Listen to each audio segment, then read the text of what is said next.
Thank you very much, Mr. Castro. As I said in my opening statement, we're very pleased about the actions that you took, and I'd like to have you reiterate the amount of reserves that you presently have. Is it 40 billion? It's 46 billion. Would you say that again? 46 billion in cash reserves. Thank you very much.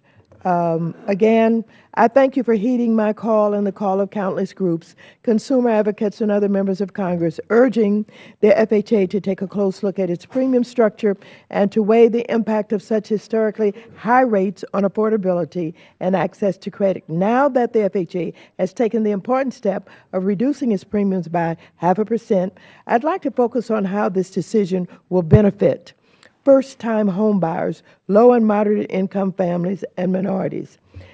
Secretary Castro, how much of a monetary difference do you anticipate this premium reduction will have on these homebuyers? We anticipate that the average FHA borrower will save $900 annually because of this premium reduction, and that over the next 3 years, over the next 2 years, 2 million borrowers will save collectively about $2 billion.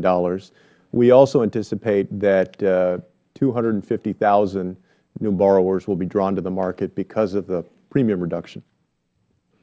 That's substantial. Some are concerned that the premium reduction will jeopardize the mutual mortgage insurance fund and put taxpayers at risk. Can you explain how the premium reductions will actually benefit the mutual mortgage insurance fund by increasing volume and ensuring long-term stability? We do anticipate an increase in volume. That's accurate. And as I mentioned to the Chairman as well, the premium increases that we've seen over the last few years, there have been 5 of them, have been part of a series of safeguards, of measures that we took to improve the health of the fund. I mentioned the credit score floor on the borrower side and the 10% down payment that is now required on the borrower side.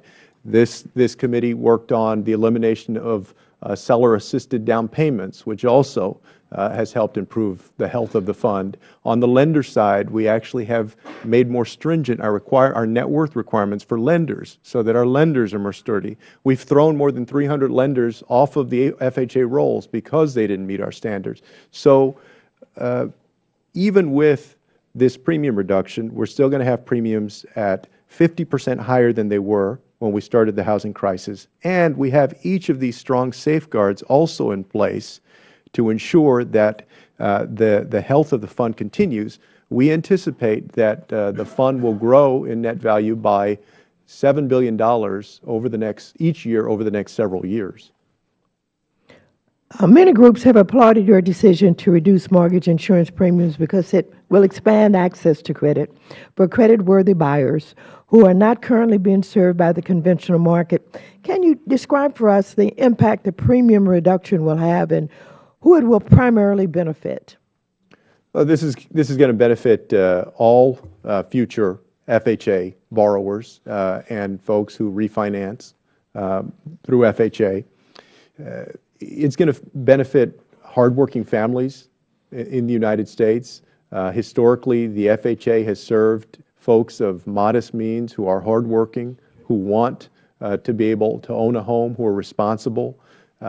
These are the folks, everyday Americans who are working hard, who are trying to have a piece of the American dream and want to do it responsibly. These are the folks that are going to benefit by this premium reduction and making it more affordable for them to own a home.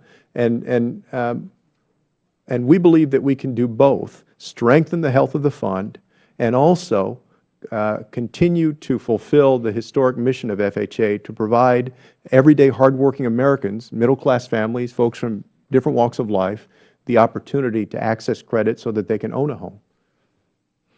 Well, according to 2013 HUD data, FHA accounted for 46.3% of home purchases by African American households, 47.9% of purchases by Hispanic households, and minority buyers continue to represent nearly 1/3 of FHA-insured first-time home buyers.